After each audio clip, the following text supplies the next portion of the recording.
rin ngayon ang pagdaan sa gilid kalsada ng mga tricycle, hindi lang sa Central Business District ng Iriga, kundi pati na rin sa iba pang bahagi ng lungsod. Hindi na rin sila lumalagpas ngayon sa kulay dilaw na markagaya nito at patuloy pa rin ang kanilang pagsunod sa implementasyon ng Tricycle Route Plan upang maiwasan ang buhol-buhol na trapiko. Isa lamang ang rerouting plan na ito sa mga naging pamantayan ng Department of Interior and Local Government sa kanilang road clearing validation sa mga lungsod at munisipyo kasunod ng DILG Memorandum Circulars 2020-027 at 2020-145. Kaya inot 50% ang road clearing component. Ani kadua, ang ordinance component kung igong existing ordinance, ang pantulyo, ang inventory component, dapat igong inventaryo kan gabos ng mga tinampo, maging barangay roads, city roads, and provincial roads.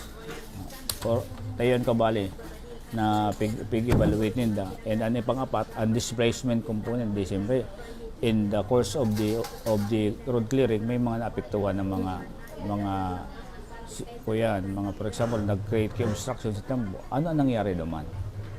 Ano sila na i-relocate? Ano mga effort na ginibukan city government? And sa rehabilitation component, kung itong after na ma-displace sila, ano ang rehabilitation na ginibukan city government? So, pinahiling ito kan sa tuyang city government sa pakikipagtabangan kan mga staff ni mayor, city engineering, CSU na talagang ready ang Iriga City pagkabot sa validation. Then saro pa sa kuya na komunidad presence kan grievance mechanism. Kung may mga apektado sa kung saan sinda masumbong, saan sinda mareklamo, igawa kita kaya na in place dito sa City of Iriga. Ang resulta kan evaluation nila nakaguno ang Iriga Kimaray na rating. Nasurpasan nga niso inot na validation ta kan road clearing 1.0 na 95%. Kaya naman, labis na ikinatuwa ng local government unit ng Iriga ang nakuhang 99.37% na rating sa ikalawang road clearing validation ng DILG sa kanilang lungsod. Gabos taon inaadala na gabos man dahil maapektuhan, but din talaga may mga panahon na araw ni ka ito. Pero marait sa resulta naging cooperative man gabos. Even mga tri-mobile operators and drivers talaga nakikooperate sa mga. May mga barangay kita dito sa sentro na apektado man kan ko yan, but then pinakiulayan to sila na itong mga paratinda duman sa na eyesore talaga nakaka-obstruct pwedeng pang pakiulayan. Yan napakiulayan. Talagang diplomasya naman. Yun man lang ito kwento. Dahil magkita pepuan magpara pwede di kay exert kay harsh na effort. Dapat pakiulayan talaga. Kabus man yung naghihingo abuta man na maapektuhan ang sa idang pagbuhay.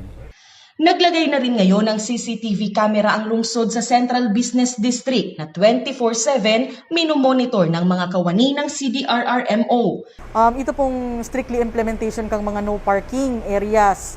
So kung mapapansin po nindo may mga yellow paint po dyan sa Central Business District, which means the E po dyan pwedeng mag-park. So since yaon po ang CCTV igde under monitoring kang DRRM, so kita po ang nag-a-advise kang mga tao na nasa ground. Siyempre po collaborative effort, yaon dyan ng CSU, ang PNP, and iPatrol para po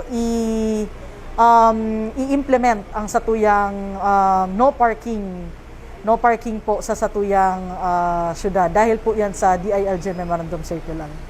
May hiling tulos nindo, may hiling duman sa CCTV kung sisaya ang mga nagbabalga duman sa mga traffic rules kung dakulo na bagay, dakulaon na bagay, and we intend to add more CCTV. So ang CCTV kaya hanggang sa Nicolas na, and also we also have the plan of synchronized. So gabos na barangay iguaman CCTV makikiulay kami na ilaog sa sarong mainframe para pati itong mga CCTV sa barangay makukuaman po kang ma-incorporate makukuha kung DRRM. Ayun. Pinuri ng LGU, maging ng DILG, ang disiplina at kooperasyon na ipinakita ng bawat Irigenyo. Gusto ko lang magpasalamat po sa gabos na mga nag-cooperate lalong-lalo na ang sa transport sector, tapos sa TODA, tapos mga pedicabs. Salamat po sa gabos na nagtabang. CSU, PNP personnel, headed by Ma'am Paz Maestrado, and also ay patrol. So gabos po talaga nagtarabang para makuha itong mataas na rate. So we are very thankful and we are very blessed that almost all of the Irigeños were united. Kaiba ng tama po ng barangay sa siyudad ng Iriga na kung pwede kung ano ang nahiling ta, ano ang pinapunan ta na magayon ang result, sana kung mapupwede i-maintain ta durog diretso. Siguro igwa pa kitang second wave hanggang third wave, then after that igwa pa kitang weekly or monthly report naman sa DILG about the road clearing.